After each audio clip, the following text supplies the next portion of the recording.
ही इमारत जी आहे ना, ही कुबेरचा खजाना आहे. देशातील अनेक राज्यांच्या जीडीपी पेक्षा जास्त जीडीपी एकट्या मुंबई महानगरपालिकेची आहे. का? ते चला पुढच्या एका मिनिटामध्ये सांगतो.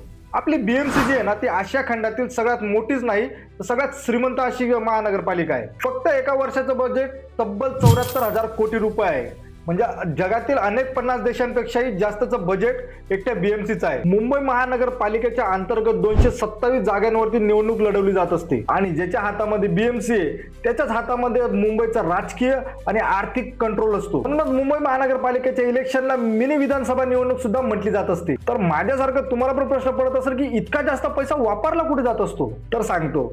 रस्ते, पाणी, स्वच्छता, हेल्थ, एज्युकेशन, फायर ब्रिगेड असे अनेक मिळून आहे ना 1,27,000 कर्मचारी बीएमसीच्या अंडरमध्ये काम करत असतात. मग त्यांना लागणारा खर्च जो आहे तो तेवढाच मोठा आहे. मुंबईकरांनो, इतके सगळे डिपार्टमेंटमध्ये तुमच्या एरियामध्ये कुठलं डिपार्टमेंट योग्य पद्धतीने काम करतंय हे मला कमेंट करून नक्की सांगा. आणि या वर्षी तुम्ही कोणाच्या हातामध्ये बीएमसीची सत्ता देणार आहेत हे पण कमेंट करून नक्की सांगा. जास्तीत जास्त लोकांपर्यंत शेअर करा, कारण की विषय आपल्या मुंबईचा आहे.